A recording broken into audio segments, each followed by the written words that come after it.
Well, good morning again, folks. This is Dre Crawford, Recoveryonedrones, and I have thoroughly enjoyed these last 4 days of having these discussions concerning remote ID, which, the discussion has not been solely focused on that. The main goal of these videos have been trying to, I say, filter through some of the misinformation, misconceptions of what some of us have been told. Some of us may read somewhere, or the case may be, and this is where I go back to the fact of doing your homework. All I've done here this week is provide links to legal documents stating some of the facts that we need to recognize about the standards that we need to adhere to. That choice is still up to you as an individual. I'm not here advocating or telling you that the FAA is going to seek you out, pin you down, anything like that. But when you want to make videos that will come across the table of the FAA, most likely, you have to ask yourself, am I getting a fair seat at the table by telling the FAA to go screw themselves or giving them the finger? I have had some outstanding comments from individuals, and I want to bring some attention to those individuals. The first one to bring up is FPV Buzzard. This gentleman gave me some comments that if that would have been the blueprint, the template of everyone's video to the FAA, this might gain a little more traction. Another person I got a comment from last night called TL Prescott. Same thing. If you guys go through the comments and you see these people's names and read their comments, they are really advocating and promoting FPV style of flying through real world analogies, real world statistics, and everything else. That is what gets you recognized. That is what gets you a seat at the table when you bring forth the facts and information. Sometimes you got to bring your own stuff, to the table, and you explain to those who are trying to regulate you and everything else, hey, we need to consider this and we need to consider that.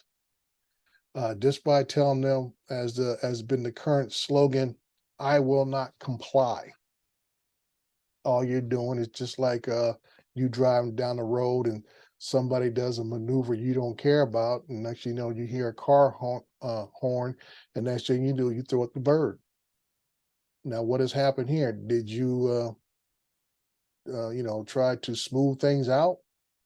No, all you did was create a lot of anxiety and excitement for yourself and most likely the other driver. So you got to ask yourself, what's the better approach? Do I come with my own set of facts and figures? Or do I just tell folks, I'm going to quit and screw you and I'm not going to play? Because we know, they're on the other side. We need to convince them. And yes, I was one of those individuals like many of you who submitted the 50,000 plus comments on this back in 2019. And for my standpoint, position on what they were asking us to do, I saw activity. One of the comments I made during that portion of time was to have more education and testing from hobbyists all the way up to commercial level. And the fruition of that is we got the trust test. Now, I'm sure it was just my comment. I'm sure it was not, but I'm sure somebody else a lot higher up than me thought that would be a good approach to go with that formula to educate the public, educate the hobbyists, and also provide a testing that you can't fail.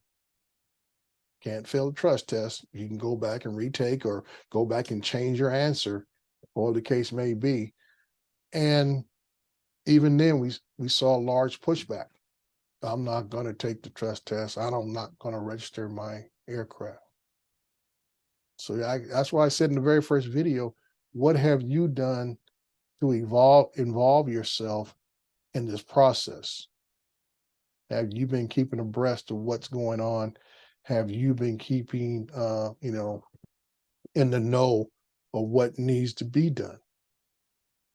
This conversation I have engaged in this week is a conversation that should have happened 2 or 3 years ago, not just 10 months ago, 12 months ago, 18 months ago. It should have happened several years ago.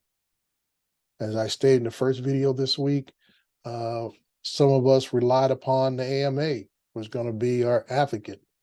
Well, that didn't happen. Like I tell people, when I got into this, I thought I was going to automatically be an AMA member. I thought I was going to see a link that says, hey, click on this link here to get your application to the AMA, because I was under the impression from years ago in the 80s when my older brother used to fly RC aircrafts, and he was telling me about it and everything else. And it was just a little bit too expensive, too risky for me back then to get involved with it. But I'm thinking, because he told me about the AMA back then. So like I tell folks, even though I've only been a drone pilot for the last 4 or 5 years now and everything else, and I own a business involving drone operations now, I am not naive to some of the broader aspects of this hobby, of this industry. So this, I guess, tell most people, the technology caught up with my ability, because my ability was not there back in the 1980s. Because my brother was telling me back then when a kit used to cost 150, 200 bucks, and the servo motors, and then you had the actual motor itself would ran off some kind of fuel mixture and everything. I'm like, well, you're talking about a total cost of $300-400. And I'm like, and I might crash it, and I got to start all over again. No, that was not beneficial to someone who was just recently married and got a child.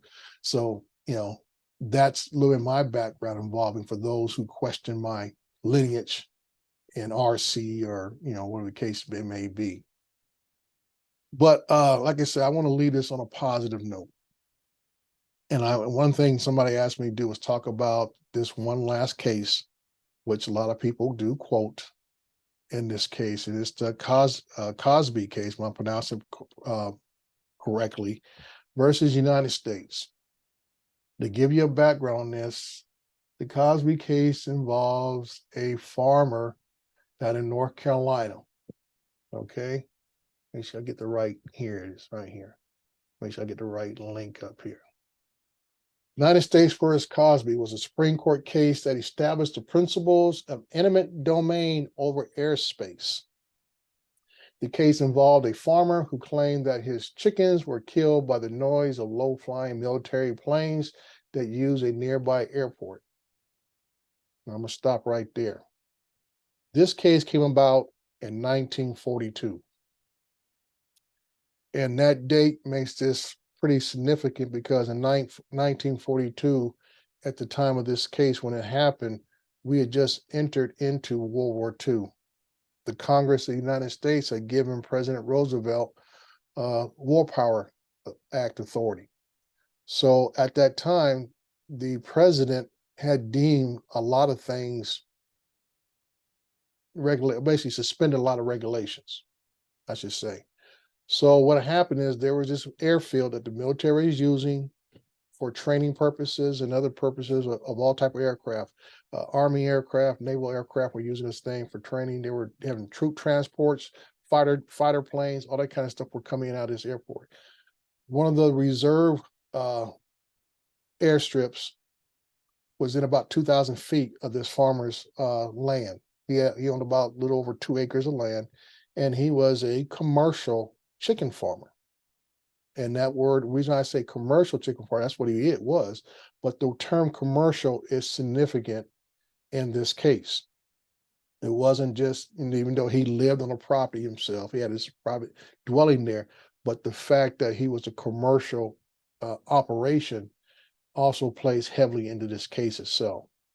Now I'll continue. The court ruled that the farmer was entitled to compensation for the loss of his property value, as the government had effectively taken his land by invading his airspace. Okay, and I'm gonna go down a little further before I actually go to the case itself. The Supreme Court held that the government actions amounted to a taking of property without just compensation. And those were the fact, I'm talking about commercial property. He had a commercial operation on his property and just compensation. Those two things were significant in this whole case itself. And that the owner had a right to airspace above his land. This decision set the foundation for airspace law and established that the government must pay owners for the lost value of their property, sometimes even in cases where the government did not physically take the land away. The court held that the facts of the case plainly established that there were diminutive in value of the property, and that the frequent low-level flights were the direct and immediate cause, the results of this destruction of the use of the property as a commercial chicken farm. Now, I'll give you some of the particulars of this case. Like I said, the farm was about 2,000 feet off of this runway, which was only used about 4 to 7% of the time. Basically depends on how the weather patterns were. They would use this runway for takeoff and landings. It was not the main airstrip. But because we know the type of aircraft they were used at this time, when they did use it, it was a significant amount of aircraft that would disrupt the operations on this chicken ranch, the sleep patterns of the chickens, the sleep deprivation of the farmer himself and whoever else is on the property. So basically his business suffered, is what this is about. His business itself suffered. The altitudes of the planes were flying extremely low. They say on average, the planes would come in almost at treetop level, 83 feet. And they say the planes would come in somewhere around the air about 60 feet above the main dwelling of the house, and some of the outlying buildings where the chickens were kept, they're no more about 60 feet above those building tops. So very close. Basically, you can see the rivets on the bottom of those planes when they were coming in. So you can just imagine how loud it must have gotten, the noise and everything else that was just terrifying the chickens and disrupting the regular operations on this farmer's property. Now I'm going to go into the actual Supreme Court case. And this is where I tell people you need to read. You need to read the opinion of Justice Douglas. He wrote the opinion on this case. And a significant part of this, where people hang on to certain parts of this. Let me scroll through here. Okay, make sure I get to the right part here. Okay, this is the part that I always hear stated. And even in his opinion, he talks about it, but people take it out of context. And this is where he says here, he says, it is ancient doctrine that at common law, ownership of the land extended into prepared, I want to say basically, I can't even pronounce the word properly, it's preparivy of the universe. That was the old common law doctrine. The next sentence in this opinion, but that doctrine has no place in the modern world. The air is a public highway, as Congress has declared. Were that not true, every transcontinental flight would be subject the operator to countless trespass suits. Common sense revolts at that ideal. To recognize such private claims to the airspace would clog these highways, seriously interfering with their control and development in the public interest, and transfer into private ownership that to which only the public has a just claim. So like I say, sometimes you have to read into more of the details of these cases to know what the case is all about. This case itself was about the damage of the commercial operations on this land. It was not about the violation of the airspace. Okay? Because of the low-flying aircraft, it caused damage to the operation. That's why I said it was key to know that this was not just this guy's land flying over his house. He had a commercial operation that was diminished in value. And that is why the government had to pay him, I think it's a little over $2,000. They paid him for his loss. So that's why I tell people, when you want to quote cases, make sure you know all the details of a case and so forth. Because like I said, we need to, as a community, be able to speak to our elected officials who are making decisions about what we do. And if we can't speak from a position of knowledge, all we do is make ourselves look uninformed and downright silly at times. And that's why I say, when I come across the numbers of videos that continue to pop up, basically just stating, screw the FAA, I'm not going to comply. What are you really trying to tell folks? Are you going to work with them to try to make it better, or what? So this is part 4. Got a good weekend ahead. I'm a big F1 fan, so I'm going to watch the race this weekend. 4th of July is coming up next week. I hope everyone has a great 4th of July and a safe 4th of July. I'm looking forward to see a lot of pictures of fireworks out there, displays. And if you get a chance to see a drone show instead of fireworks, take it. You'll be amazed of the technology that is being used out there. So once again, this is Dre, Recoveryonedrone. Be blessed, be safe. You guys take care. Later.